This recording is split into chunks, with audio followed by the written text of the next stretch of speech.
everything was so challenging for me. Like going to school, doing my work, keeping up with my life with my family, parents, and able to manage everything in just those little hours in a day we have was super fun. Yeah. Because there was no time to think. Yeah.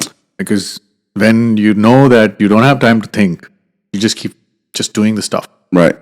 I wake up, I read, I go back to work, do the pre-reads again, sleep, go for my run, eat healthy, and I'm on the flight, I'm doing my pre-reads again for my assignments and stuff. And then I land in the school, then we're busy. We don't have any, like we just catch up, maybe a night like this, with work, with a lot of paperwork and books and stuff, and we're finishing assignment. It's been super fun.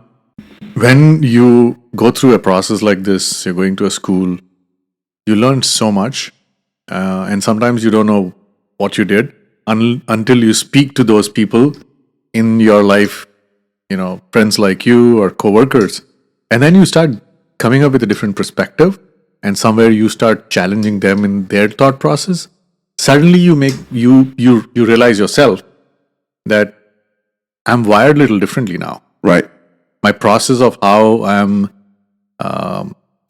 putting my things together, or framing my questions, or constructing that thought process, very different. So I would say there's no age for education. I think at any time you're reading a book, you're going through a certificate course, you're doing your any kind of degree, I just love it. So I thoroughly enjoy it. I don't think I can complain, and it was super fun. I feel like even now, like at our age, we are still young comparing, like Yeah. But still, I feel like if we had gone to even like looking back at classes in college, Yeah. let's say political science, and even like let's say world religions with philosophy, like your perspective would be so different that even that class that you took back then would be, you could see it from a completely different perspective that you saw it when you were 21. Yeah. Right? 100%. I think everybody has some form of knowledge where they derive it from somewhere. This education of me now thinking of geopolitics, or thinking of anything in terms of how the economic situation of the country, or the climate of economic climate, you would look at it, or I would look at it. Now my perspective has opened up because I'm aware of certain things, and those come from reasonably foundations of the subjects I've gone through. Before that, I had assumptions about them, or I would extract them from some discussion with a chap, an expert, or reading up somewhere. I form a certain kind of thought process, or I perceive it in a certain different way. But now I have tools where I can validate them or assess them myself, and then also get this additional information from talking to you or talking to so many other people, and then coming up with my own different thought process. So I'm little more. It helps, Right. It helps, but there's nothing like I wouldn't say correct or wrong. Correct, anything is right or wrong, but it's just about I'm more aware. My assumptions of that topic are less now compared to what I was before. Right. And there's still a lot to learn. Right. And that is I think that's a very good way to say it, because your assumptions of the subject are less. You have more facts about certain things. Absolutely. As opposed to, I might have some knowledge about certain things, but because of I haven't had a chance to actually fully get deep into that particular subject, I have a lot of assumptions. 100%. Again, I think you are there. I think that's how these things are now. I think we again spoke about this in the last time we did talk about it. When you are trying to put a business, say in Mexico, or say South America or South Africa, now with this education, I can actually empathize with the people there. Not that I know their culture and I speak their language, but I know their history. I know how they were ruled before, what they have went through, and based on that, what is the kind of objections they have or presumptions they have. Based on that, I am better prepared to go to those countries and indulge in some form of a business or a trade. So business or any kind of stuff we do is all between people, right? So as long as I'm able to read them better, understand them better, and able to do that. So this business is all about all that. It's just not about economics, geopolitics. Right. It's about people. It's about culture. It's about understanding all the objectives so that you are able to do and achieve what you want to do. Right. Again, ethics, right? I mean, that's where one of the things I've also learned. It's not just about doing business only for profitability. It is important for you to be successful and profitable, but not at the cost of, People suffering. or compromise on your ethics. Right. They're thin lines. My goodness, Daddy, there's so much stuff that I wanted to jump into from what you just said right now with that. But first of all, it's it takes a particular person to be able to think that way, right? Because these modern times of capitalism, globalization, where most of corporations don't think that way, right? It's all about growth, profit, right? And for you to have this sentiment of you know what, I have an idea how these people are. I can relate in a sense, I can empathize to these people and that only makes you a better person. Yeah. Not just as a human being, but also for your company, right? If your company has the same ethics that you do, right? Because it doesn't matter if you have those ethics and the company that you work for has zero empathy or care about, other human beings. Very true. In the today's times, everything is all about money, and people always try to take stands on legality and illegal. Anything which is legal but unethical is legal. Right. So you selling soda is legal, but is it ethical in terms of health and other stuff? Yeah. And similarly in technology. So I'm very proud. I feel very, very proud and very good about where I work because a very small example, when as we are more in engineering and design and stuff, there were times where we had to collaborate with a e-cigarette company. We didn't want it to. So at every stage when we think and do stuff, we make a logical reason about it could be profitable, but is it worth doing that for ourselves? So those are choices you have. You might lose some out of it in terms of monetizing that part of the business, but you make those choices. Everybody has those choices, and I'm lucky. I feel good about what we do. But you're right. Most of the people, they don't. It is difficult. Yeah. Let me also say that it's we can be sitting here and talking about it, but it is very difficult too. Yeah. And I think that's where a lot of people have that big issue with capitalism, right? Yeah. Capitalism, they see it as evil, right? They see it as an evil thing. Yeah. A lot of people, and especially in countries at least in Mexico, I think now within the last 8 years, it has become more of a socialist country. And it always has had those roots of socialism. At the turn of the century, there was a party that was socialist, and I believe one of the presidents was a socialist too. And that is when the PRI came in and changed things around, right? In a sense, for the bettering of the country, but not really. It was more benefiting not the corporations, but even use nepotism, right? Helping each other out, and just only a certain amount of people would be able to be rich and have more than the rest, right? Yeah. And what I was saying is just people see capitalism as a bad thing, but I feel like if it's done ethically,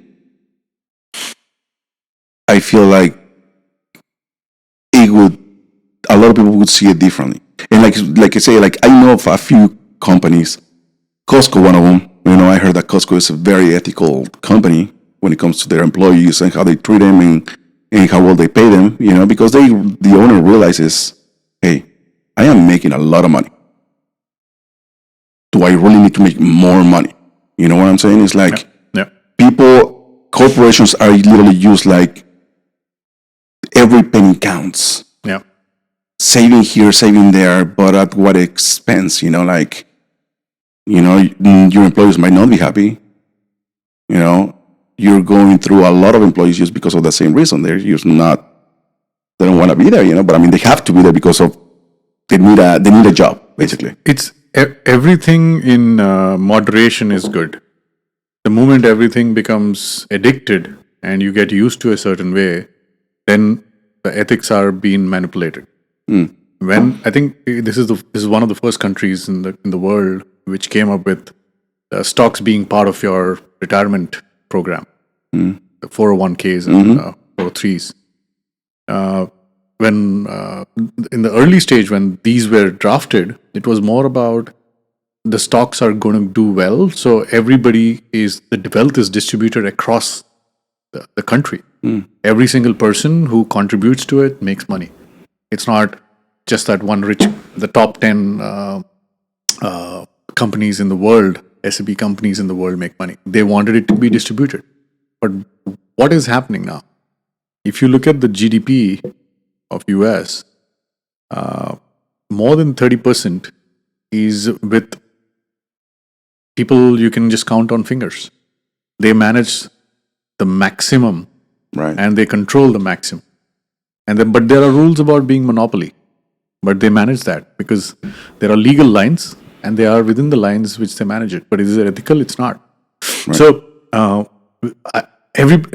we all as humans, as responsible people and citizens, always things have been drafted so that you do things in the right way. But when things like even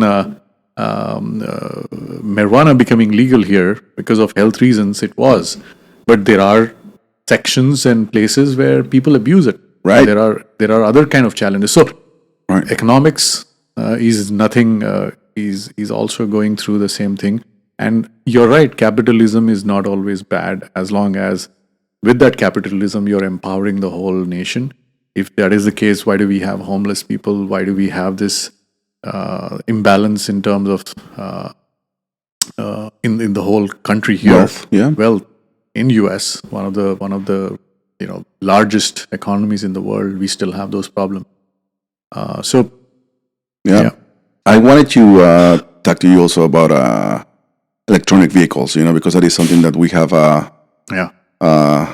Electric vehicles, the famous EVs, and how complicated it can be, how many challenges it presents to actually even own one, right? The power grid and so on. And what is your personal thought? How do you feel about electric vehicles? And do you feel like they would be able to be sustainable in the future? And imagine the whole world having them. Yeah. Again, if you asked me this question 5 years back, my answer would have been very different. Again, now I'm aware. We are all educated about it now. We know what's going to happen. So anyway, it's a good. Before you answer that, if I was to ask you, Jay, 5 years ago, what would his answer be? I would say it is the best thing. It's the best thing, and I think everybody should get into electric vehicles. We should just throw the ICE engines and the fuels out and just get into electrification in the world. Okay. But today, as I've seen, all of us, how these electric vehicles are manufactured, while they're getting manufactured, what kind of CO2 is emitted, and also do we have enough power? Are we generating enough power if the whole nation gets into electrification?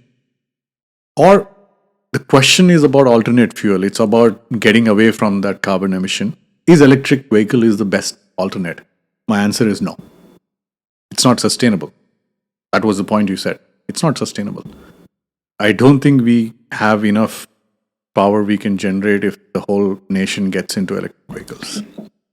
It does not have.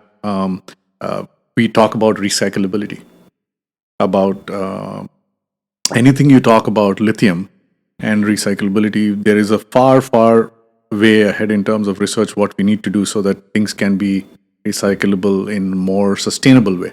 We've not reached there. We've got this again. Goes back to the point of the gentleman who came up with this idea took up the challenge of coming up with these a sports car, which was released, fascinating brand, very expensive sports car sold, and then based on that sports car, he started manufacturing electric vehicles in America, and was only sold to certain set of people, and became so unique. And it was more about a society and some form of esteemed thing to have, and then got into mass scaling of these electric vehicles in the US and especially in California, and then it's progressing. But was it a thought about recycling these? Was it a thought process in terms of carbon footprint of manufacturing these batteries? What is the kind of impact it would have in the exteriors of America, like when it is really cold? Do you think this is really going to work in, say, in the Alaskas of the world? Is this the only? So it was all that we still think he's one of the smartest people in the world. So, but it's his business. It's his business. He's done that. So he's messaged it correctly. He's positioned his brand well, and people bought it. And now, when we learned it, if you look at the real car manufacturers like the Toyotas of the world, they don't have an electric vehicle. They have a hybrid vehicle. And now they're coming into hydrogen vehicles. So that is the way going forward. So to answer your question, sustainable way is to get into hybridization so that you can sincerely reduce a lot of carbon footprint, and that enough battery could be re-energized. And that is a good long way for us to reach from complete fuel vehicle to a hybrid before we get into a green energy like hydrogen, or if at all we are ready for any kind of a nuclear energy. Right. We talk about. But that is the way, but not battery, not lithium. Right. I have one vehicle. And I love the vehicle. Mm-hmm. It does what it does. It's powerful because, of course, it's electric and motorized and beautiful. But it's not saving the planet direction. Right. Right. Yeah. They talk a lot about the mining practices, right? To get the cobalt and the lithium, right? I know we talked about this a while back, how China now has the monopoly of 80 to 85% of the cobalt mines in Congo, because they foresaw, that eventually they were going to be moving into electric vehicles, and now we will be relying on them for batteries. 100%. Now think about it. In our city here, we have straws which are paper made. Mm-hmm. You also know there are straws based on wood. Mm-hmm. I think that's special to our city here, where you and me live, Irvine and Laguna and Newport. But we have plastic before that. Right. It's easy to manufacture, cheap to buy. So that's what is happening with the electric vehicles coming out of China. They are cheaper. They have been manufactured like with robots. Doesn't need any engineering there. What do you need? You don't need an engine.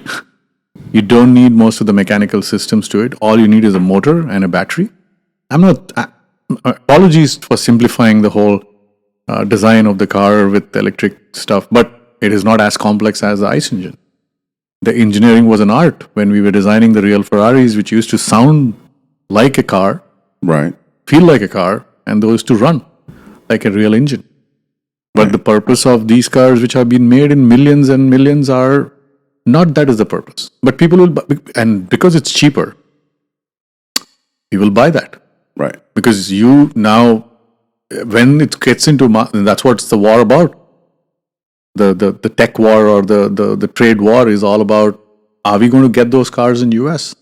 It's going to disrupt the whole scenario of hybrid cars also. Because hybrid way is a good way to go. Sustainable hydrogen is a good way to go. Sustainable, as citizens, are we going to choose that? Or are we going to buy the cars which are manufactured in US or in China? Nobody cares, because once it comes in US, if they are available for $10,000, will you not buy a car? I mean, I think that's where it comes down to. Like, okay, so after you educating yourself in this, you probably wouldn't, right? I Would you even with this knowledge, and even if it's a cheap car, would you buy it with the knowledge that you have? So, and how it would impact? I have a choice. So 5 years back, based on the knowledge I had, I bought an expensive electric car. But now, because I didn't want to buy a fuel car because I wanted to save the planet. Right. But now I know that this is not the way to go. Right. We need to go in a different direction. So even if it's cheaper, I will make my decision, my judgment based on, again, the saving the planet mode, and get on to the best hybrid or a hydrogen car available in the market. So, but again, it's like, are you going to do with this? How long are you going to do with this? And if just because I'm going to do it, have-nots are not going to do it. They're going to spend. They don't want to spend $30,000 or $25,000 on an engine car, and they would just buy an electric car. Right. Right. Why do you feel like? And now just getting a little bit into the political part of it. Why do you feel like the Democrats were pushing so much onto the green energy? Why has been that struggle within the Republican Party and the Democratic Party about one of them wants to keep drilling and the other one wants to be like, let's go green, let's save the planet, let's go electric, and especially in California, right? In the state that we're in, 2035, allegedly, that's when there will be no longer any combustion engines. But realizing what's been going on, that the power grid is not as powerful as one would think. Yeah. Why do you think that is?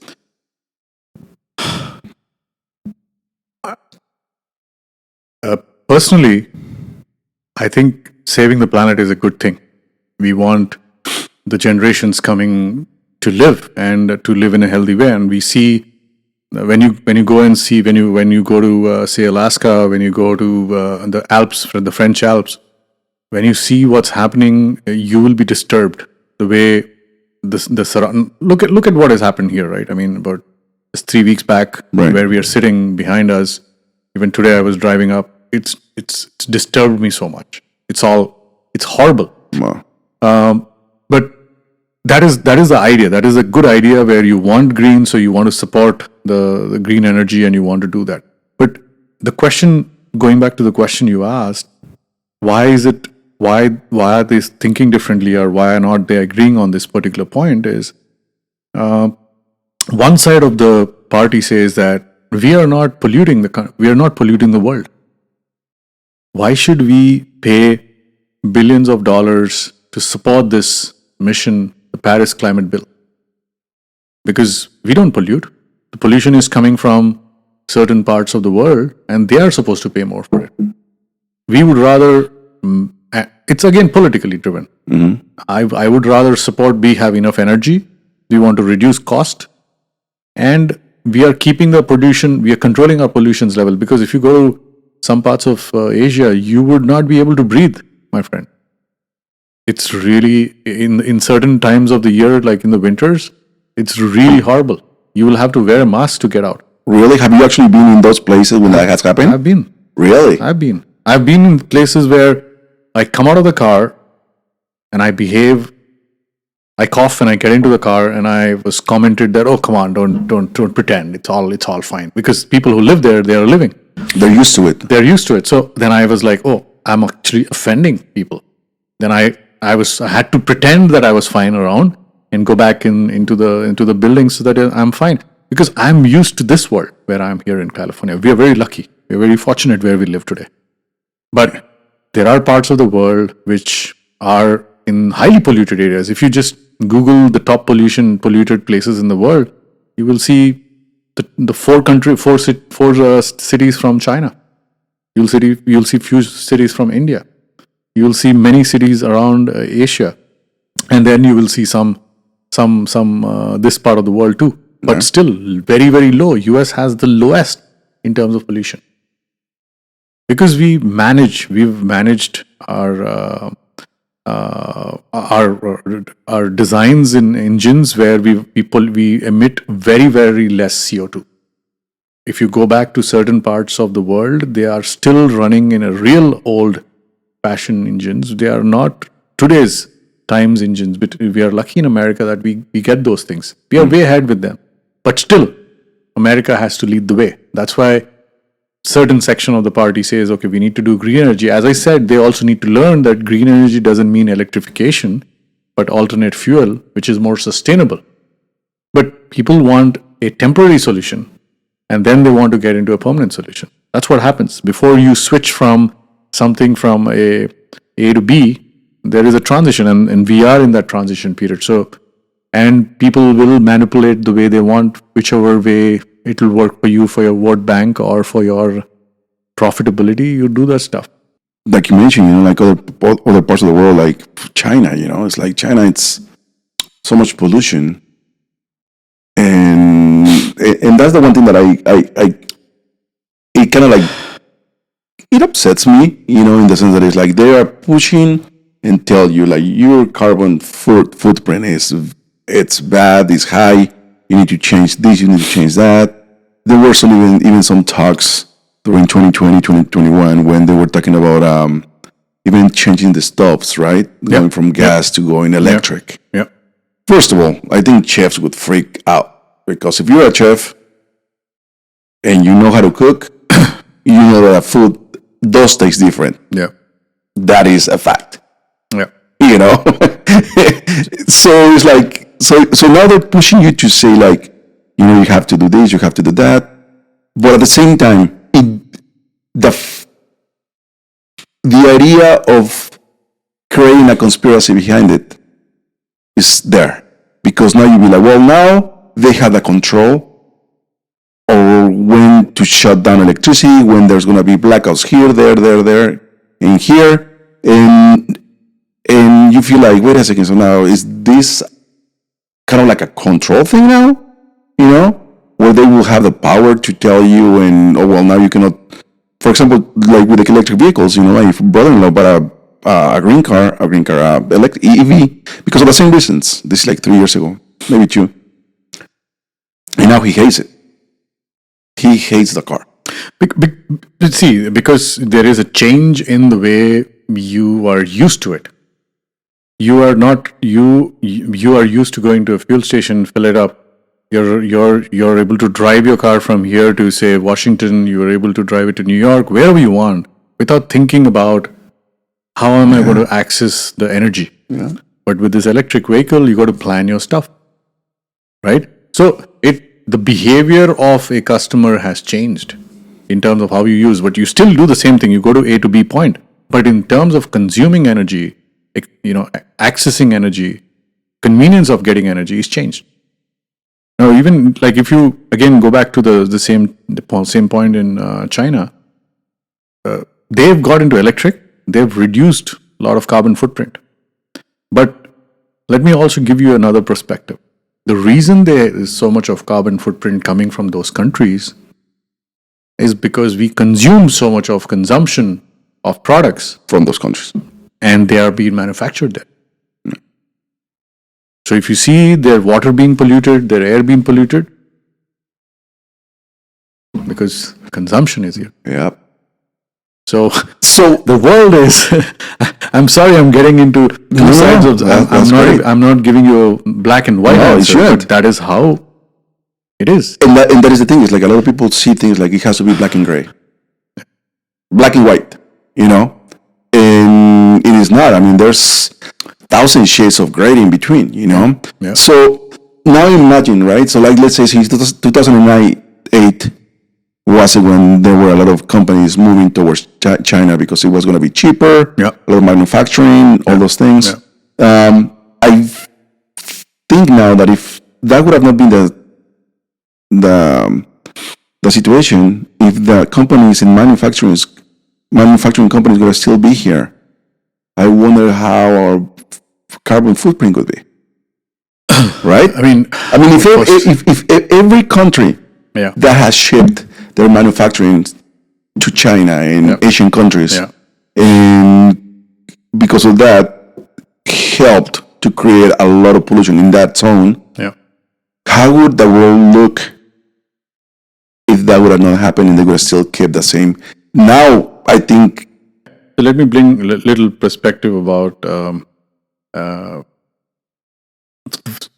person I am, where I come from. These are two predictions which were there. I'll come back to that question. You just said of everything in this world is all about power, which we in this yug where we are in our Hindu mythology we call it yug, and this is the yug where we are in Kali Yuga, and this is what it's a power dynamics. And two is knowledge. You are so much. You will be the least knowledgeable person in the world today compared to the Newtons and the Einsteins of the world, and even before.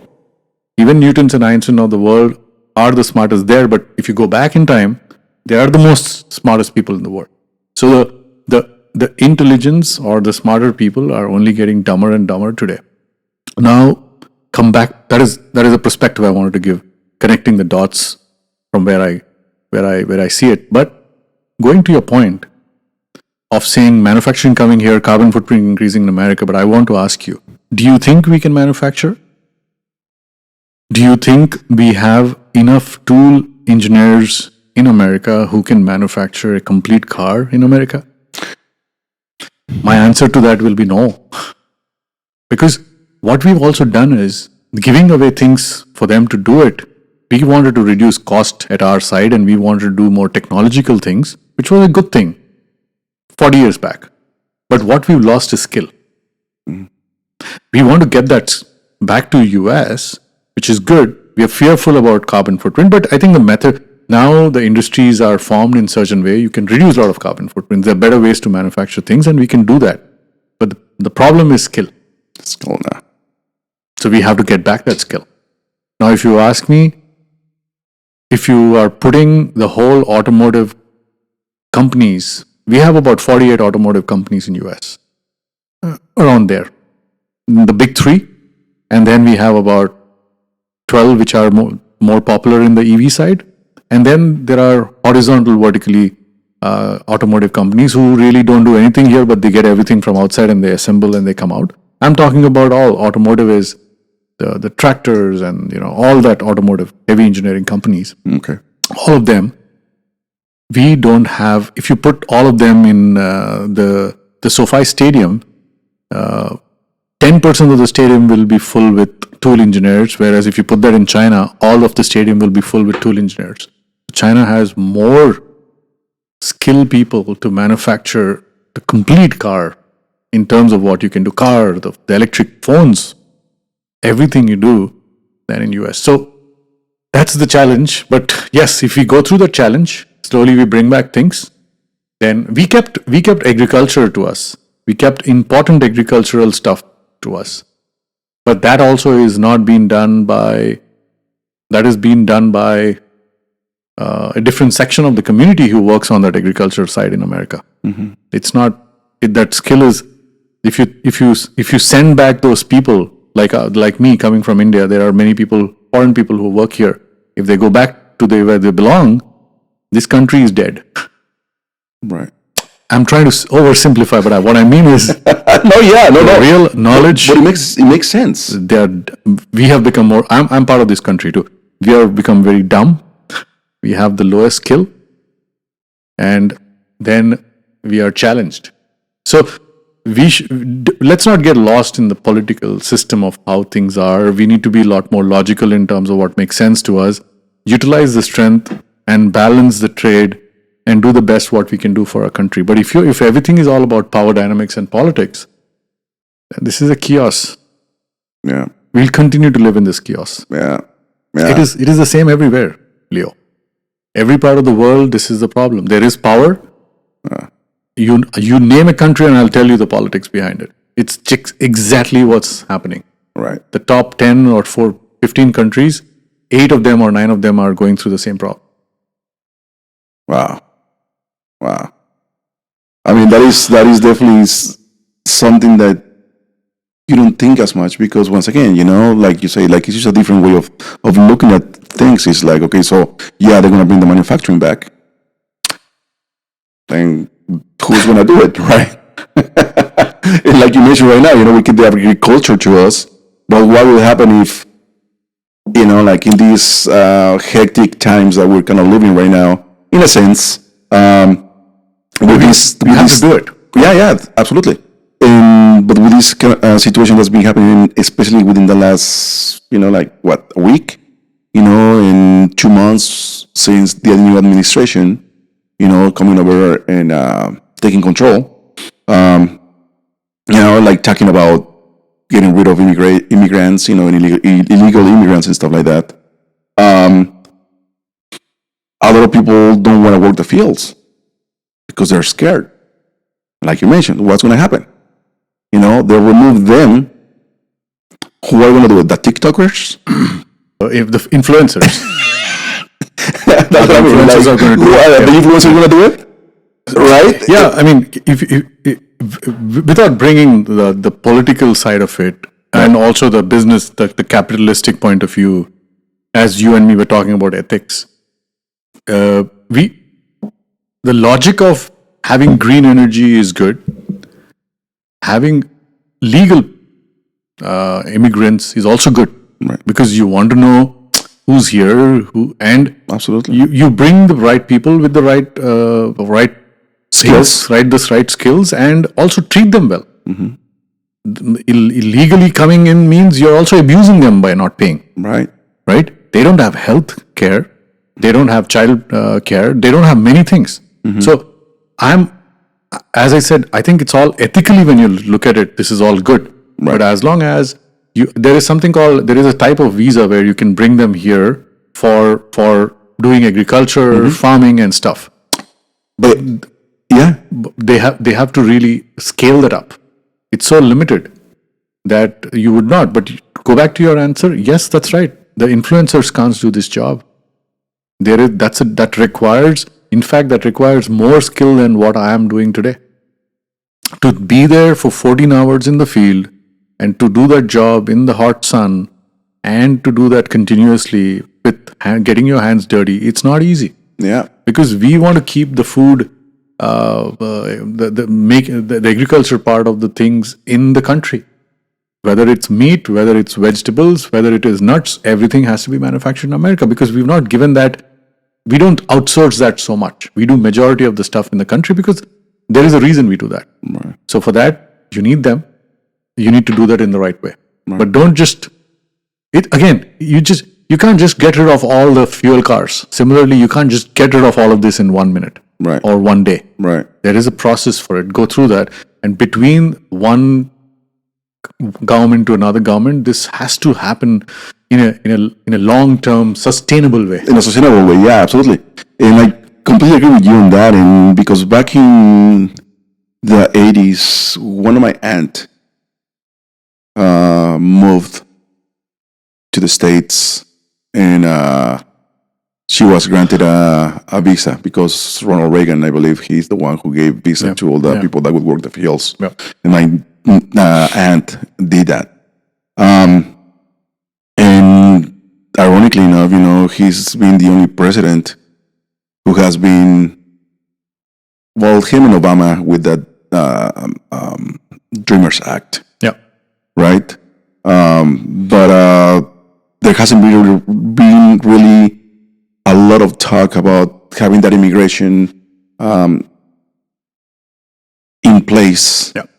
for these people, helping them out, because once again, I feel like a lot of people, a lot of lobbyists that work for corporations are taking advantage of that. Yeah.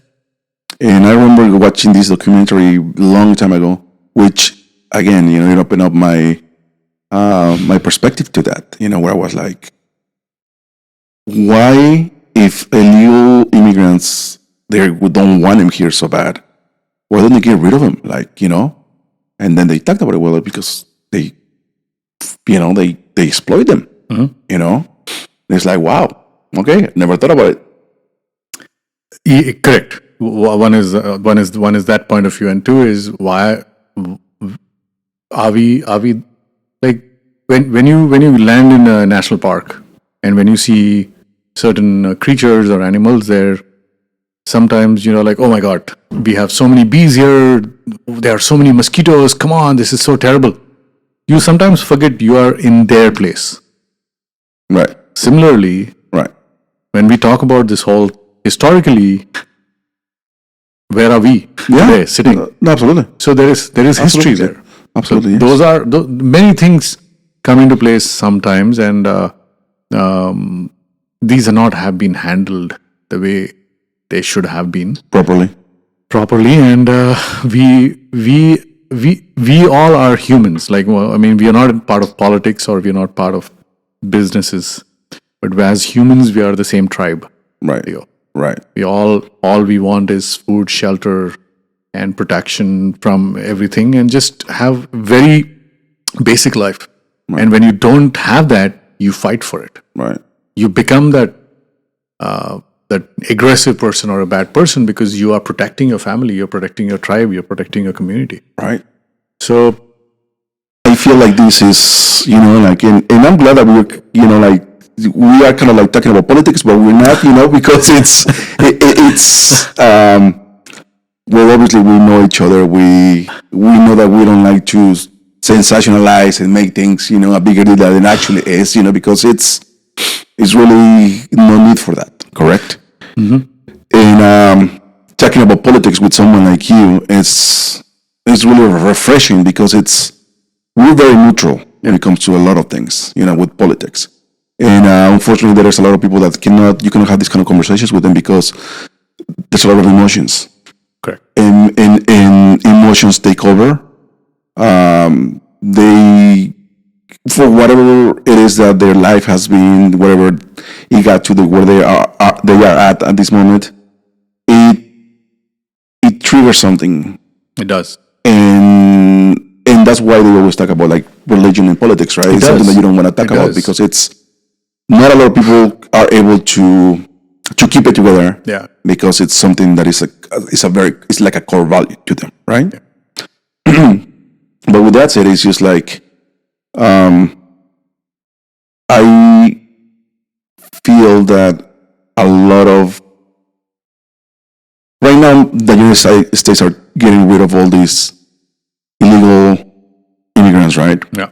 And they are mostly targeting the people that have criminal backgrounds, that have done very, very bad stuff, which is like, I agree. They don't need to be here. They cannot be here. Yeah. But at the same time, you look back and you look at where these people are coming from. And these are countries that have been in poverty or they have been struggling for many, many decades, right? Mm-hmm. And once again, these people are not able to feed their families. These people are not able to give them a house. They are really, really struggling. And at the same time, if you really, really go deep into that, the U.S. had something to do with it. Yeah. And this is where you think, okay, well, is this like karma? Is this like every action has a reaction? Yeah. Doesn't matter if it's in a week, in a year, in 10 years, in 4 years, in 50 years, in 60 years. Yeah. Right? But it feels like, and for us that we have a little bit of understanding of other problems with the foreign policies of the United States and what they have done around the world, you gotta be like, now these people are coming here, and in a sense, kind of like, well, I deserve to do this. I feel like I need to do this because it's like that generational grudge that you hold for years and years and years. No, true. No. Correct me if I'm wrong. Absolutely true. When this is one part of the country or a world, and it has been broken as multiple parts or divided, and there has been there has been very bad things happen on one side, and other side are kept in a certain way or been done in a different way.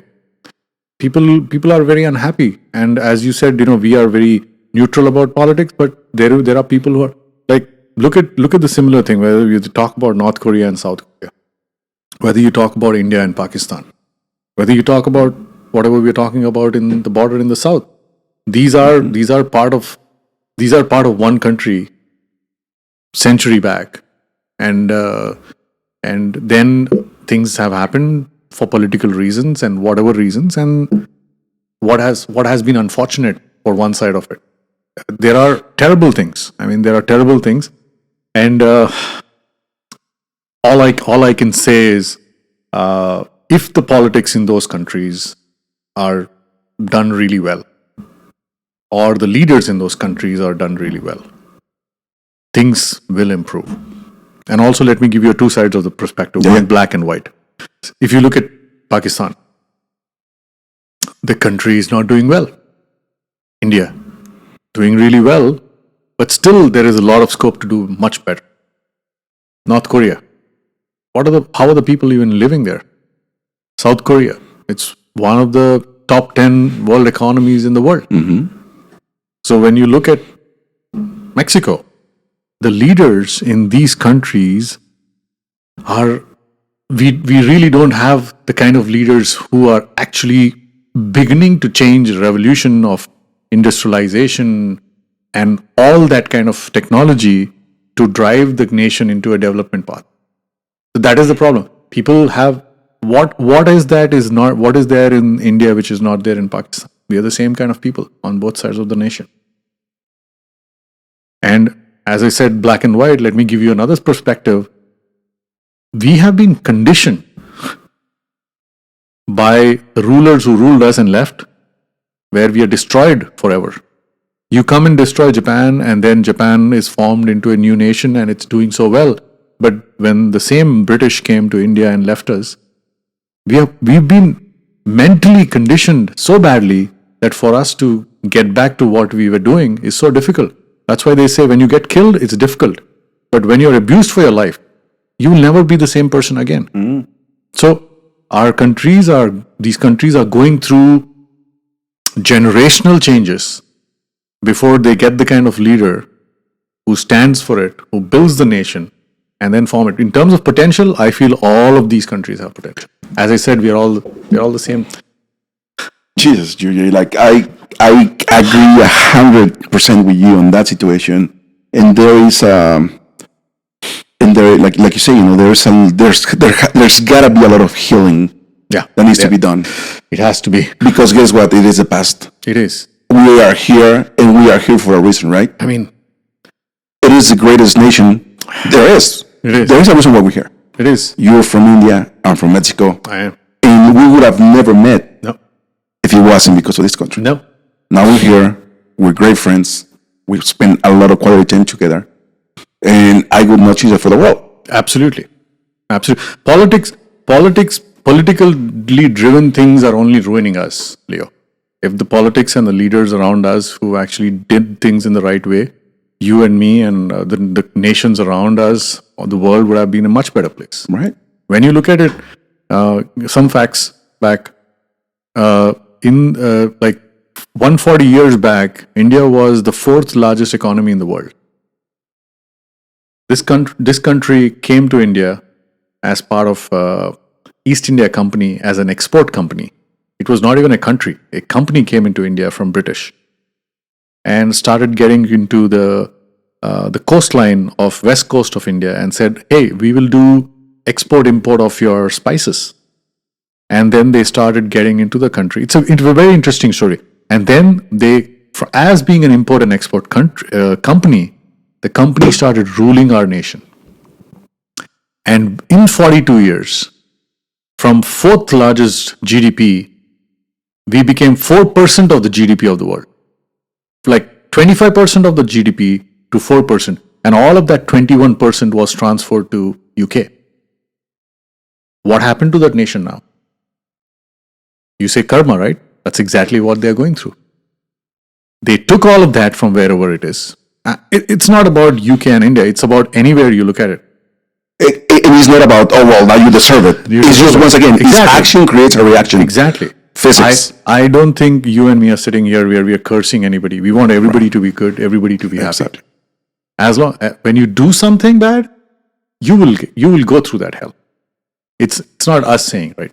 So history has shown it.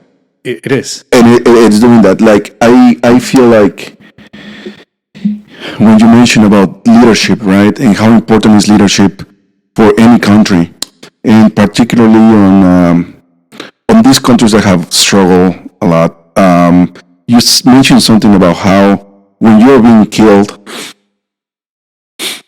it hurts, you're dead. But when you're being abused, you will suffer for generations. For generations. And that is exactly what happens. People that have, let's just put it this way, Caucasian people do not understand this because they have never been conquered. History.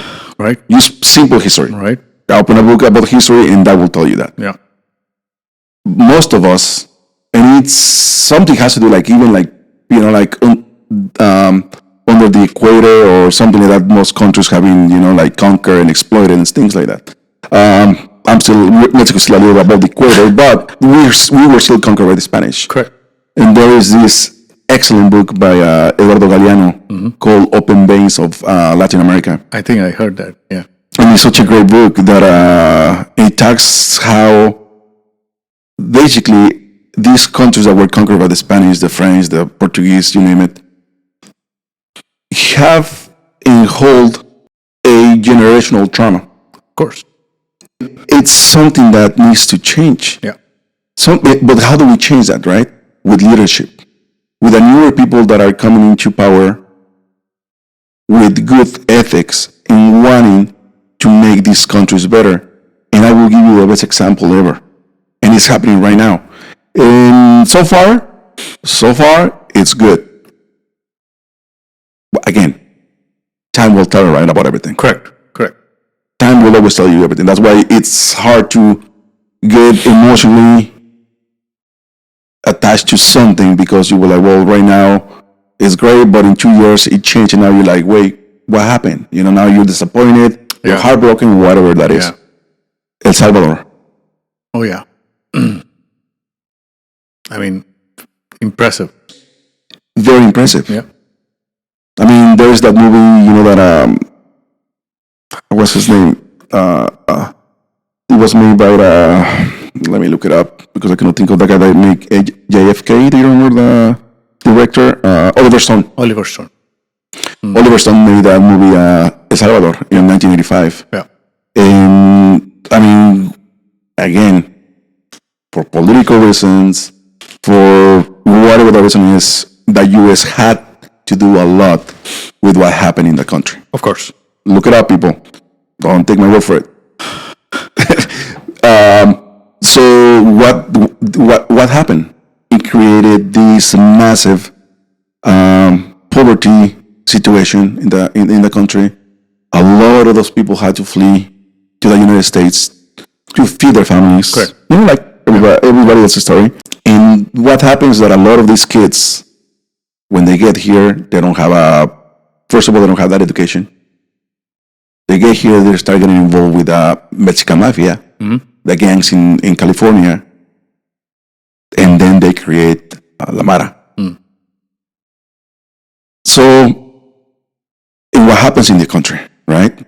For the last 30 years, almost 40 years, it's like everybody, it's being abused. Yeah. They're being killed. Normal people. Yeah. Normal people cannot even get out of their houses because they are constantly being harassed by these gangs, right? Yeah. This president comes in, Nayib Bukele, Yeah. and decides, and he's our age, Yeah. but he comes with a completely different mentality. Yeah.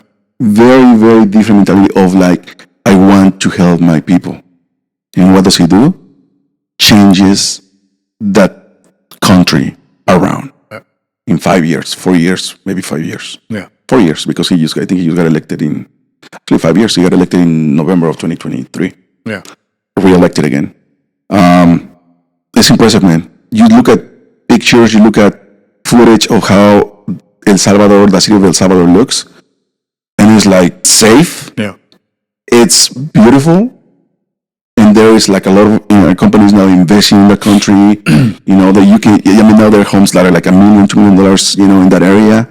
But it takes a leader to create that mentality change because everything starts here, right? Yeah. The mindset. Yeah. If you don't change the mindset, everything is going to continue the same. So whatever he's doing, changing the mindset of the people, that his own people. I think he had a good vision. Yeah. He has a good vision and he has a great mindset, and I think whatever he's been doing is working, and they got to do it for a little longer. Yeah. Yeah. I mean, it's been what, 35 years, 40 years of complete. Actually, no, it was 35 years, let's say, of very, very hectic lifestyle for everyone that lived there. So it's been only 5-6 years. It's gonna need a little more time to solidify the situation there. Yeah. But it's also crazy the criticism that he has gotten. Yeah. Right? Yeah. Like now, about 70,000 gang members have been put into this big prison that they built, right? And there's images of how he's treating them, and now the Human Rights Association, whatever it is called, they are freaking out. Yeah. They're saying, how can you treat these gang members like that? And there's many videos where he's talking to them and he's just like... That's another side of the world today. Man. We have, not about this particular episode, but there are so many legal ways of, whether it is human rights, whether it is... whatever you call it, gender, this, that, there are so many things. To be politically correct, to be logically, ethically correct, it's become so difficult. These are all good, but it is extremely difficult for us to be correcting every single checkbox to be 200%.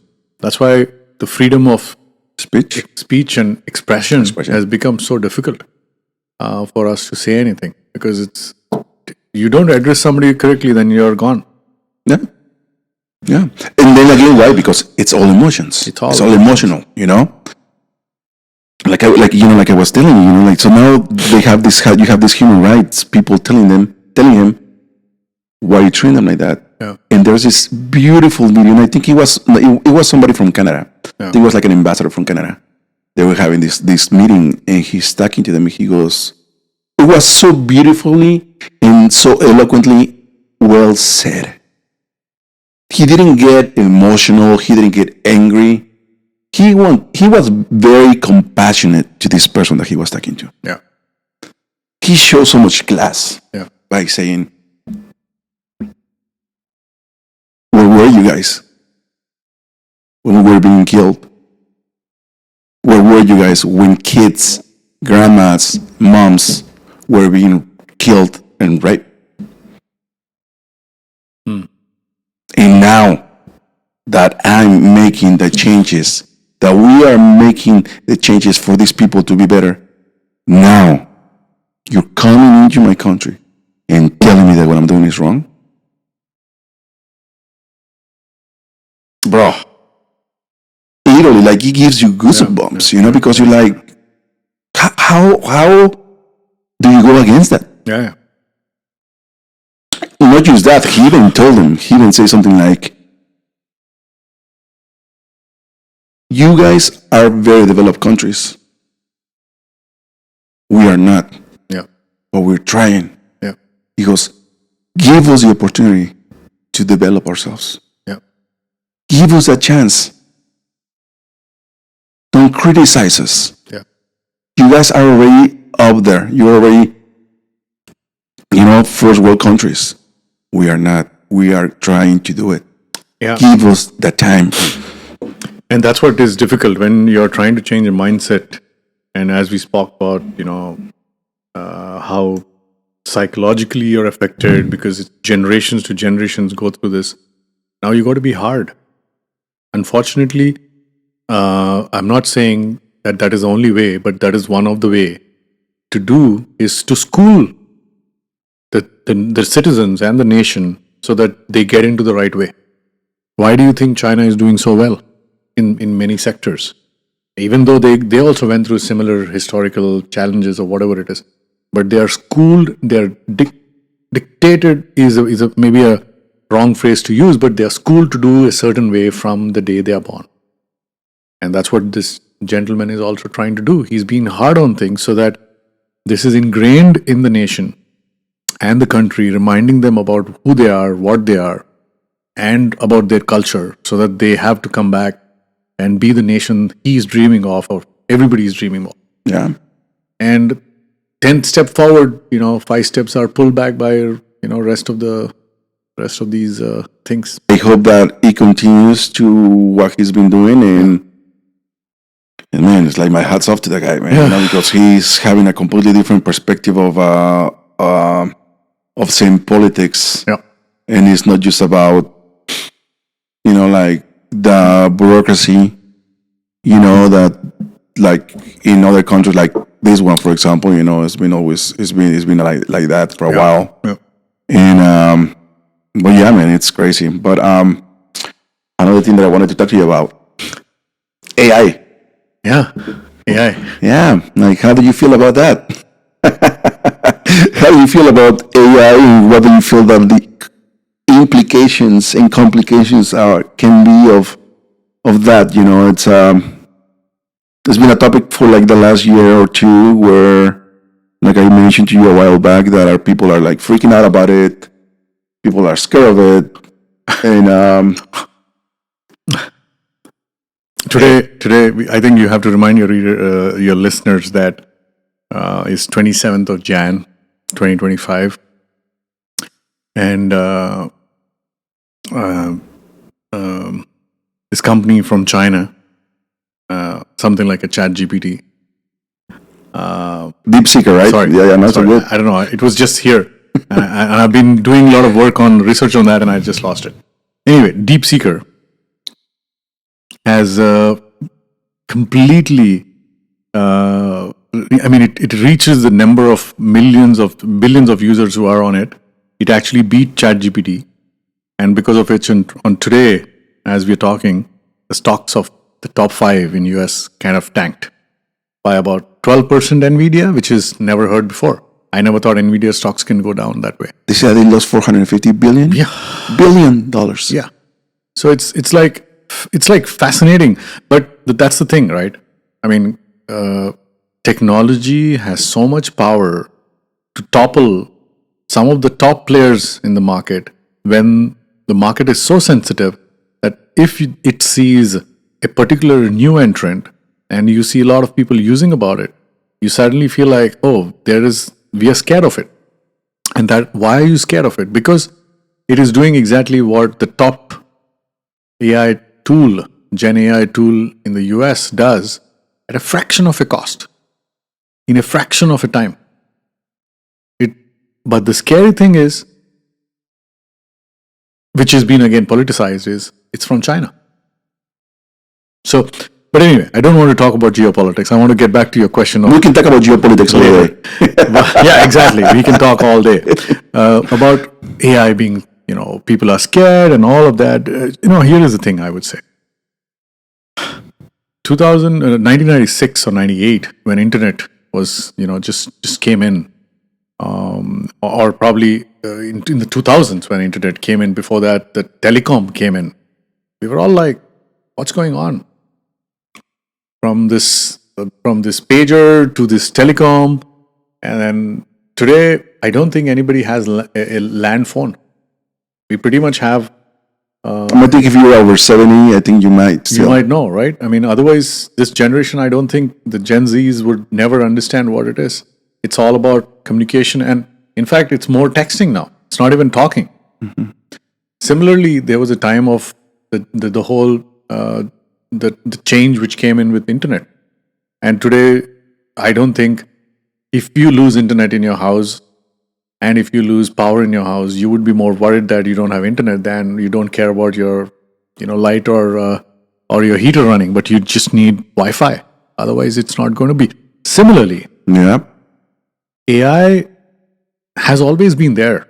Only thing is, today it has come into the forefront because it needed 4 legs to stand. The legs to stand is it needed a powerful compute power. It needed systems in place so that you have that compute power like the GPUs. It needed a lot of computing which is connected across the globe, that is the cloud. And internet is a big reason for it. It's one of the fundamental reason it is. And then the algorithms which have matured so much. So these 4 pillars are now in a place where you have a complete AI car to run, or what I mean is AI as a car is like AI to run. So today AI is probably solving problems to find a medicine for cancer. AI is tracking the people in the border in certain parts of the world where it is seeing whether the drones are getting into our country and shoot them down. There is no human tracking it anymore. If you look at, sorry to say this, but 3-4 years back, it's autopilot in the aircrafts. What has it done? There is always an autopilot, and the pilots are just sitting there, and everything is just the landing and takeoff is done by the pilots, but the rest of the thing is taken care by the systems itself. So there is an automation and there is an AI system. So AI, in the direction we want to go in terms of the world, is important because it is going to solve a lot of problems for us. But you ask me, what are the challenges? If you don't, it's like again going back to the problem of if you don't build the rules of the world correctly, if you don't construct how you're handling it correctly, we have a lot to lose because it is catching up much faster. It is doing a lot of things much faster. But it does not do a lot of things correctly. So today, if you apply for a job, you don't have a human responding to you and say, hey, your job is available. The AI responds to you and say, sorry, you don't have a job, because it's searching. It doesn't look at human. It doesn't look at your picture and my picture, listen to my voice and your voice. It is just looking at a bunch of text and saying, you are not good enough. So most of the jobs today are taken over or taken care by AI. We have to do much bigger things and better things. Or here is my thing. There are two things about it. One is, I think all of us should have our own AI agent. That means, Leo, your thoughts, your opinions, your ideas have to be put in some place which is secure, where you can have your own AI on your own laptop, on your own system, where it is not being connected to anything. It's not connected to anything outside. Outside, within, by buying that subscription and put it and have that there so that you can interact with it. Tomorrow you can say, hey, I'm thinking of this. What do you think I should be doing? You know me enough now. So that is your agent. You have to, it is like your own little robot, but it's an AI robot, which you're going to use it. So you got to train yourself, because if you want to survive, you want to be in the next generation, you want to do that. But there are other things also you got to be careful, like not for you, but people who are technologists have to be careful that AI is going to make judgment with a lot of hallucination. If it is in the wrong hands, it is going to make judgment about wrong. It's going to give us wrong decisions. If you give AI a chance saying that, okay, if this and this happens, you're going to launch a rocket in the world to do this, it is just going to do that. But it doesn't understand because it doesn't understand the implications of what is going to happen.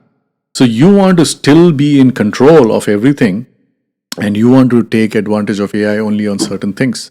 And that's why it's important for the gurus of the world who are building the technology out there, where they create those hard rules that it does not have any bias, it does not have any hallucinations, it does not have any evil ways of looking at things and giving those things in the wrong people's hands, so that that is being controlled. Because otherwise, it's a technology war. World War III is not a world war with humans. It's a technology war. You will be having drones fighting with drones.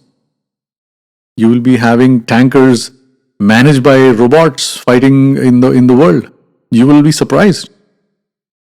If you walk in San Francisco or LA today, Leo, you will see a lot of these boxes moving around by themselves, delivering food or delivering, groceries. They're not humans anymore. I'm talking about 2025. Come 2028, cars are going to come pick you up. Yeah. Boxes are going to come deliver your Amazon stuff. Drones are going to land on your roof with the Amazon boxes, and the wars will be fought with drones and robots out there. Because why? Because we are thinking of going to another planet. We are multi-planetarians. We are not single planetarians anymore. So AI is needed for many things. If AI is able to find a medicine for cancer, that is my biggest. I would say AI is the best. But on the other side, I also want to learn things so that I do my job better with AI. Right. On the last thing, I don't want AI to destroy the world. Right. So now, whether AI is good, it's scary, I would let you decide. Right. I remember I asked a couple of questions, remember? Yeah. And I wanted to bring one question out because you talked about interplanetarian and you talked about, like Elon Musk, he's so driven to want to be in Mars, and Mars is the next, Earth, and, that's where the civilization will be going, probably not in our lifetime, But there was a question that this guy sent me, and it said something about what is the cosmic origin of AI, and who are the creators, right? Mm-hmm. If you think that you can answer it, go right ahead. But I do have something that he sent me a podcast later with this guy, and he kind of talked about it. Okay. But do you understand the question? Like saying, what are the cosmic origins of AI, and who are the creators? When he asked me the question, I was like, I couldn't really understand it up until I saw the podcast, and I kind of I was shocked. Cosmic creator. I'm just kind of thinking what is the deeper question he was trying to lead to? Is it the discovery of AI? Well, let me just tell you what the podcast was. So I opened the podcast and I was talking, and it is all. The name of the podcast is called Metaphysical, right? Mm-hmm. So we're going to be talking about stuff that is out there, you know. Okay. And this guy starts talking. His name is I'll think of his name. I'm sure during the what I'm going to tell you. And he says something along the lines of him being a part. It is out there, dude. Like I saw this thing. Even that people that were hosting the podcast, which is called Metaphysical, they were like, "Wow, bro! Like, I mean, we don't even know what to say to what you said." So this guy talks about the fact that he comes from a different dimension, from like the 14th 14th dimension, right? And in his dimension, there is there was, I believe, a war that happened with AI. So he talks about the fact that AI is a virus that travels through dimensions, through different worlds, Okay. through different planets, Okay. civilizations, whatever. Okay. He talks about that, and he also mentions that we are entering that phase. Earth is entering the phase. And he also mentions that we are starting this, it's going to be 1,000 years of war with AI. And Oh, you mean AI as an external? yes, like something that came from somewhere, and it's maybe even through an idea, right? It doesn't necessarily have to be a physical thing that came into the world. Yeah. And it just an idea, right? That just came, and now it has become part of our lives. Yeah. But then eventually it's going to be taking over humans in a sense, like talking about cyborgs, transhumanism, what happens when you lose a limb, right? You're going to be replaced by a mechanical one. Yeah. You lose 2 limbs. Yeah. I mean, what happened with that? Possibility, 100% possibility. Right? I mean, the thing is, when you are giving control, say that tomorrow you're going to give control with like this chip in your head, and you're putting AI to train it on something, and say this is how the hands should be working, and if it's hot, you do this, and if it's cold, this is the way, and if it's heavy, you use this muscle. So the chip has everything, and then you put it to somebody who doesn't have a limb, and then you want it to behave the way because it's been trained for certain things. And after that, you are also teaching other things to it. How it should be taking control over your hand to do other things. So there is all, as I said, there is a lot of hallucination which happens in AI. There is always this possibility for it to get into a different way of it's being taught and do stuff which is more disruptive. So I would say, yeah, but there is definitely a possibility of that happening, and that's why we need to be on top of what we are doing and where we want to use AI and how we want to use AI. Part of security, part of things where we don't want it to be, and again, how would you know, right?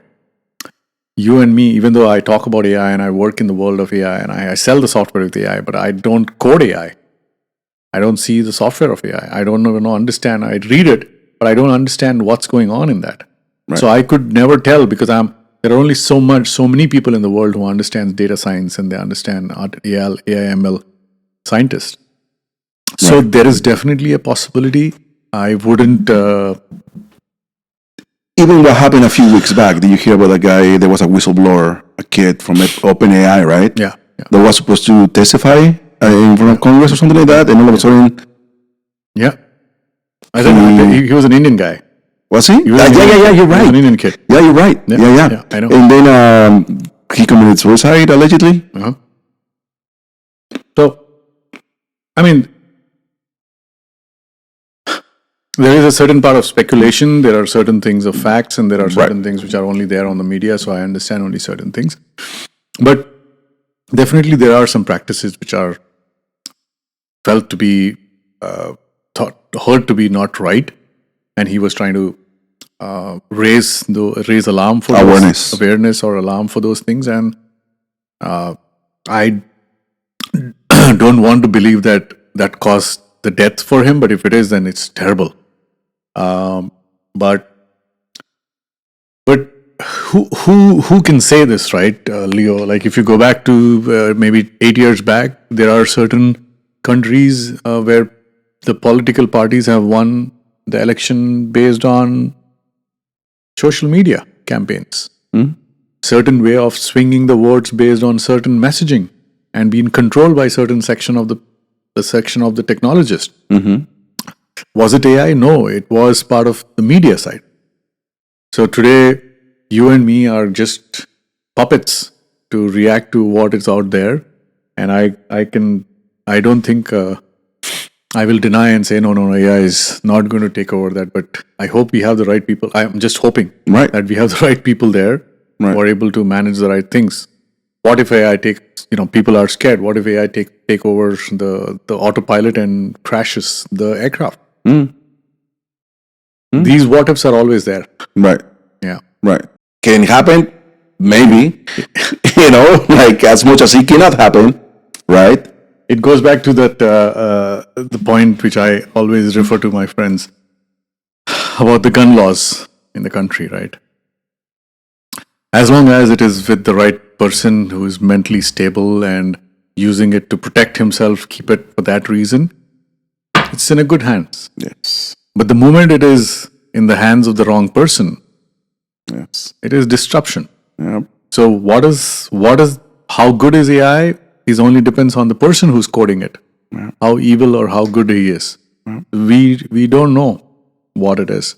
I think at some point I feel like we will be off media, social media, we will be off internet. There will be a time when many of the humans will prefer not to be on anything out there, because you and me today are, as we are recording this is all part of data. Right. This is information about myself, which I'm putting it out there, expressing my thoughts. Right. And tomorrow, 10 years later, somebody would like to understand something about myself. Based on certain comment of mine, they can predict what I would be doing. That's AI for us. Right. So I will not be surprised. True. It's a very interesting Yeah. world for us to look forward for. And to say the least, we're living in a very, like we are literally like discovering AI in a sense, not discovering it, but at least we're in that process of development that we don't know where it's going to lead, right? Like we were just talking about, but it's definitely very interesting. So, but and the other question was also had to do with you being a Hindu, Yeah. and how it would affect Dharma, and how the idea of, like you were mentioning, to put your thought, your ideas. See, some people even talk about even putting your conscience into a chip that can be just put into another body, in another mind, whatever. You can pretty much live forever, right? So with that, in your belief system, like there is this belief of reincarnation. Like, how do you feel about that? Like, how do you feel like this is something that is gonna be changing things in that sense? Is this something that is gonna be like do you feel challenged by it at all? I will take a little different detour before I get there. Yeah. So when you look at the religion I am from, or I don't preach it, but I practice it on a certain level. It's very personal. But this whole AI or this technology of about predicting things or learning from something and depicting something was done decades back in the religion I am, like 2000 BC, 12,000 BC or 8,000 BC. When you talk about, I'm just giving you a perspective. Yeah, Like I yeah, said, I'm just detouring. When we talk about the distance between the sun and the earth, you would have read or heard about the monkey god, Hanuman. Yeah, right? Hanuman. Yeah. There is a Hanuman Chalisa which we read. There is a slok which is like a song about the god. It is not written now. That has been there for 10,000 years. In that slok, in that song, it tells you what is the distance between the sun and the earth. In that song that was written that long ago. In that song. And today, after in the 16th 1600 AD, I think we have discovered that there are 9 planets. When NASA said there are 9 planets.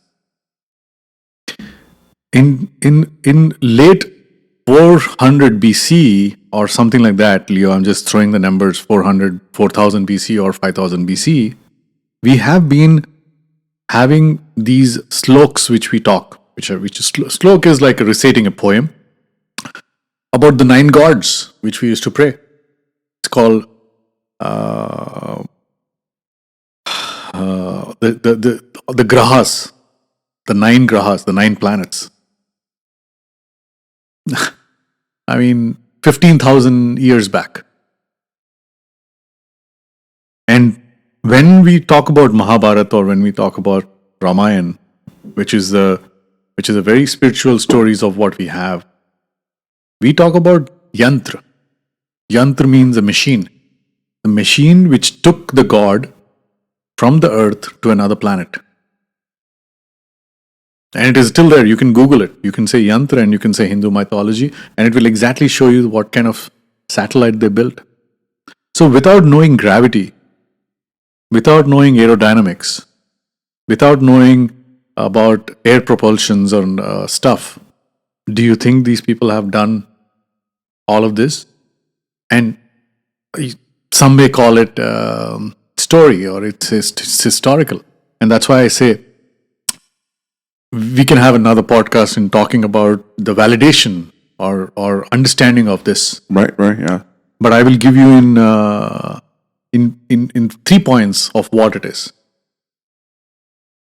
And going back to your question about AI and my religious practices, there is very interesting about all of us here in this planet, which Hinduism talks about, is astronomy, astrology, archaeology. Astronomy is about planetary motion, how the stars and the planets are aligned, and how the motion of that is aligned to a person like you born on a particular date and a time, and it's a prediction of how you are going to be behaving in the rest of your life. And then there is astrology, which talks about planetary motion and about birth sign of you and your characteristics. And then there is numerology, which talks about numerical way of looking at stuff. All of this part of Hinduism. Okay. Archaeology is where we are trying to dig things up and we are trying to look things up. And there is a way to say that, oh, they found this chariot wheel. When is this wheel? Or whose wheel is this? When you're trying to validate that, we can go back in time and say when Krishna was born and when he died, where was that chariot found? When you look at that planetary timing, you can actually say which day and which time this thing has actually happened. So the reason I'm saying about these 3 subjects and then coming back to archaeology is there has been a very clear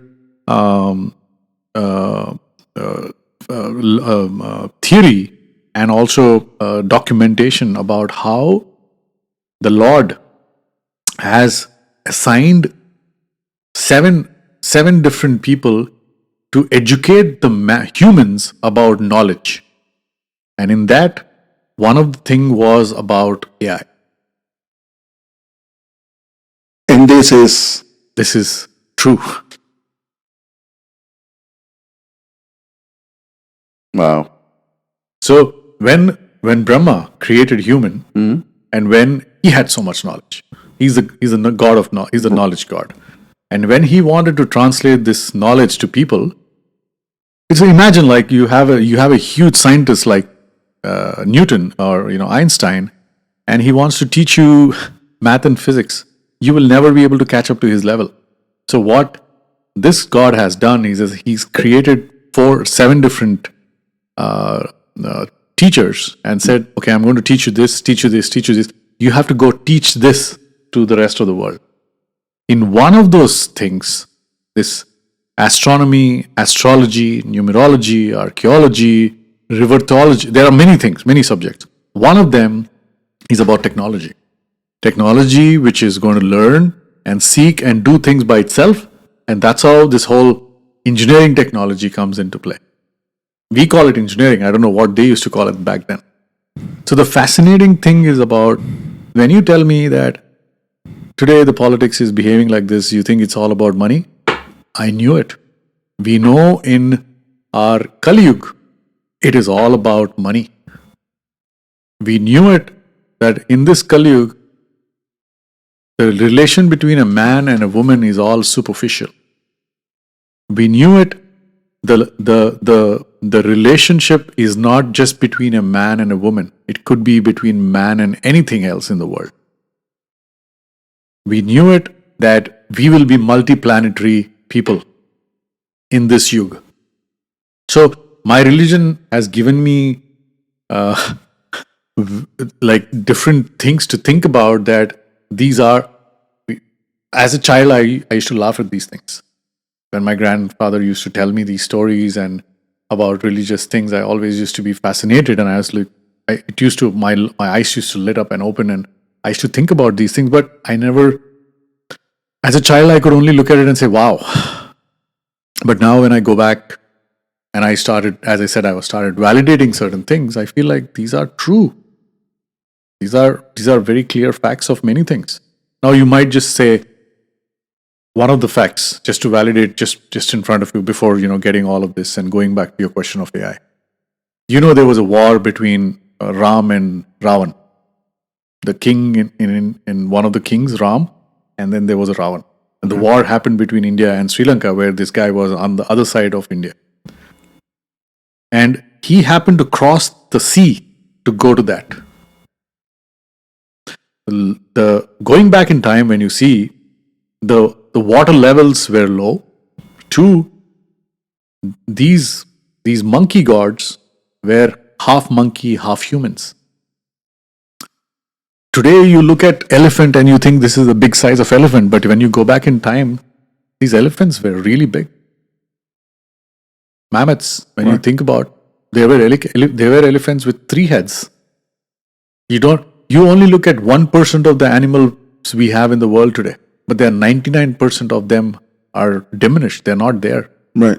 So they were monkeys who are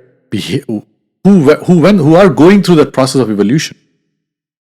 Like we talk about evolution from a monkey to a human. So there was a time when this tribe was there, and that tribe was part of building these bridge between one side of the country to another side, so that the king Ram could go from this side to that side. And if you go back in that part of the world today and you see it, you actually see these huge stones which are put as part of the bridge.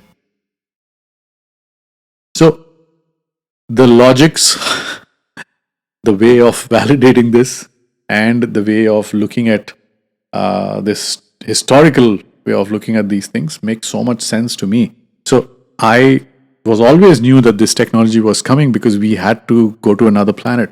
If we have to go to another planet, if we have to solve problem about saving the earth, because and also just to give you a future forecast, another 400 years, we will have somebody else to come and save all of us, because the way things are going to go, it's not going to be good for anybody. We will have shortage of food. We'll have shortage of water. We'll have many shortages. But then again, something is going to come in the force. In this prediction is not just from Hinduism. If you look at Buddhism, it also says that there is going to be a survivor who's going to come and save you at this part of the time in this futuristic. It might seem very unreal, and also that you and me won't be alive to see that. Right. But the way things are going, the way we are destroying things around us, that is what I'm actually very excited if I would live so long and see it. Another thing it also predicts is, today humans are living the longest. In another 200, 300 years, humans will be living the shortest. The shortest? Yes. We will only live 50 years. We have reached the peak. Now it's only going to go down. Because we are going to be unhealthy, we are very anxious, we are very stressed. We don't eat healthy things. Because our priorities have moved. Yeah. It has moved everywhere, not just in America, everywhere in the world. It's all about Comfort, lack of skills, computer, everything has to be with technology. We can do everything for technology. We don't have to move to go to work. People nowadays are working from home. People are lacking exercise. People are barely communicating with their neighbors. You have listed out all the right things. Today, the purpose of us for living is all about not ends meet. It's a lie. We have more than things to meet our ends. What we are doing to do and what we are running around to make. It's not a complete life we are living. We're just passing by our life. There is no. We thought 20 years back technology is going to come. It's going to help us. It's going to make our life better. It did, but it made us more busy. We are saying now the AI is here. It's going to take so many jobs. It's going to make your life so easy. It will come. It will make, but we will get more busy. Because the purpose of us is still trying to achieve more and more. Yeah. Because that's how the life is endless. being defined now. Yeah. Because if you don't make money, if you're not successful, you're not living. Yeah. Jesus. So I'm sorry, I went around the world to give you this answer. Oh my God. Julia, I feel like we have to have a part 2, man. Seriously, like there's so much other things that I wanted to talk to you about, but and then like we're coming down to almost 2 hours, and it's just like jeez, it's an hour and 40 already. But man, like that is crazy, man. You know, like that is so interesting. It is very interesting, and I want to know more about. It is all it of is that. very fascinating. That's fascinating.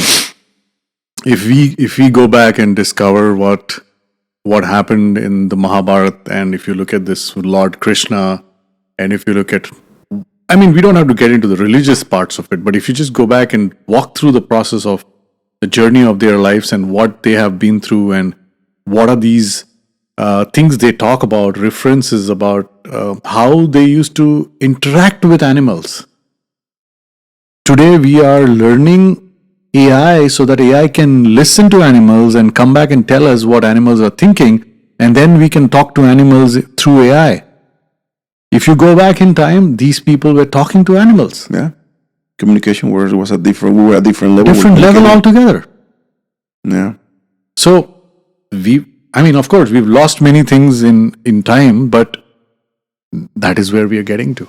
So this is fascinating for me because when I look back and I look at references, when I understand, try to learn with limited knowledge about archaeology, astronomy, and then look at my numerology skills, and then I look back and okay, how is 2025 going to be like me? It turned out exactly what I thought 2024 was supposed to be, and now I'm looking at 2025. I don't like to predict before. I always like to go back and see how it was, because when I look before, I feel like I'm just going to manipulate myself. So is this AI? Is my numerology and astronomy telling me how I'm going to be in 2025? And how do you get that? It's part of math and physics, math and science. In terms of logics, how we read our hands are. But how were you able to achieve that for yourself? Like how did you? I learned it from my grandfather. It was a very.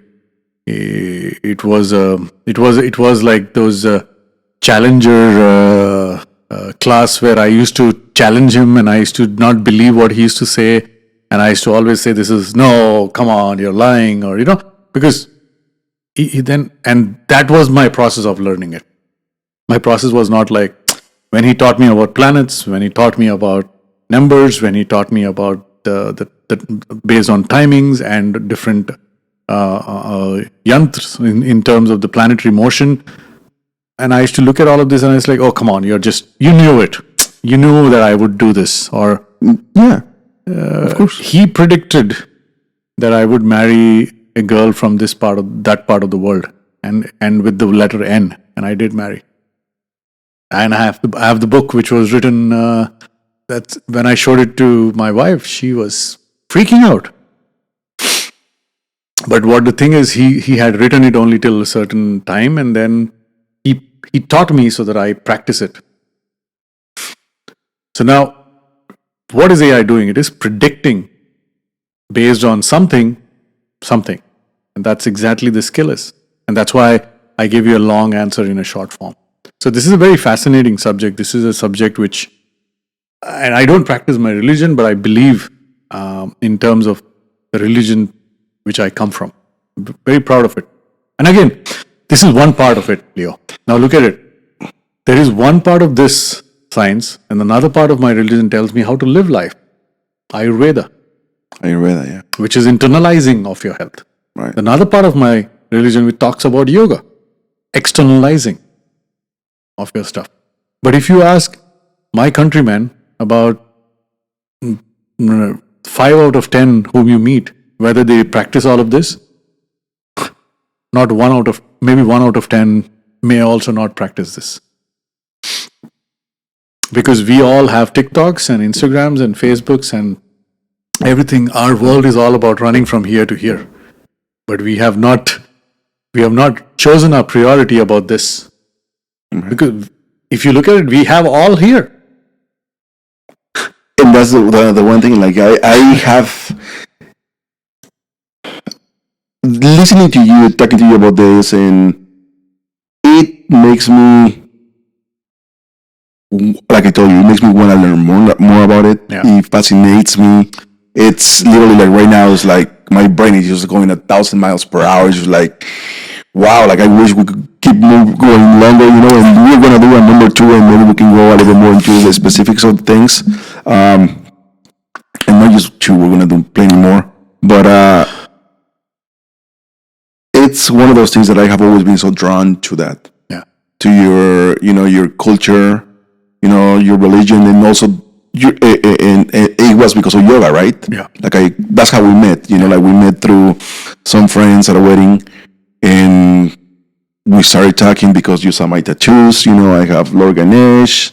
Yeah. And we just like the fact that I knew a very, very small amount of things, like I think you were surprised, right?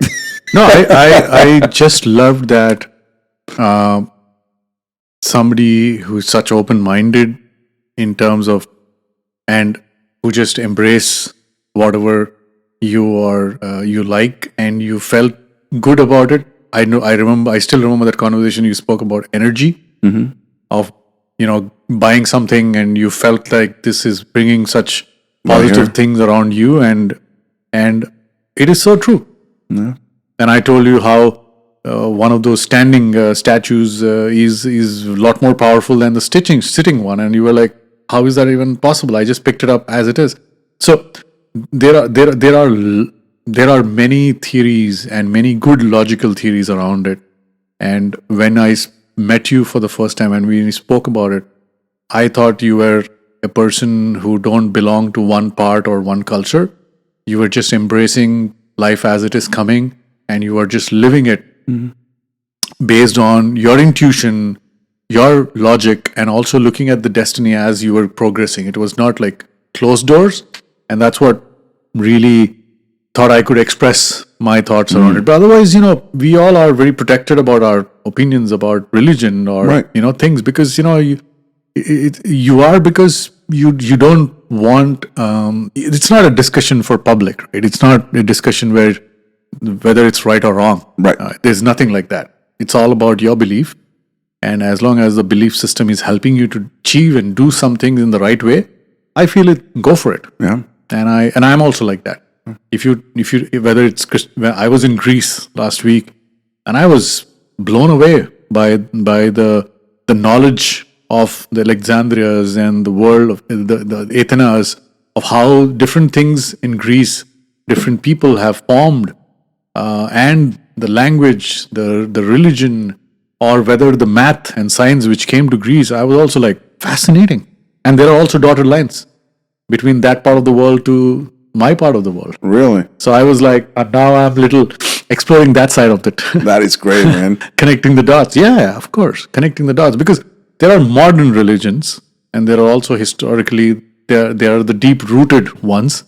And also many things are lost in translation.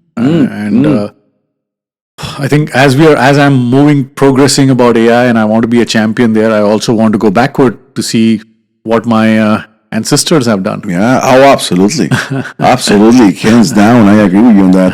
Listen, Julio, I mean, we can keep going about this and we're going to do that for sure.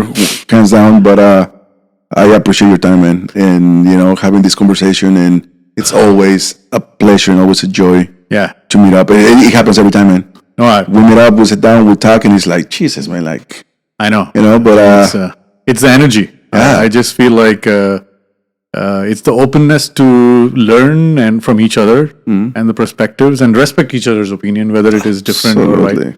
And I thoroughly enjoy that. And I really appreciate you doing this with me. And I didn't know it was 2 hours, by the way. I was like, I thought I need to refill my drink and we can go on for some more time. But, well, I hope you enjoyed and your listeners will enjoy the conversation and we can dive deeper into some of the stuff. Hands down. We'll definitely make it happen. Thank you very much, brother. Thank you so much, Leo. We'll talk soon, brother. Thank you.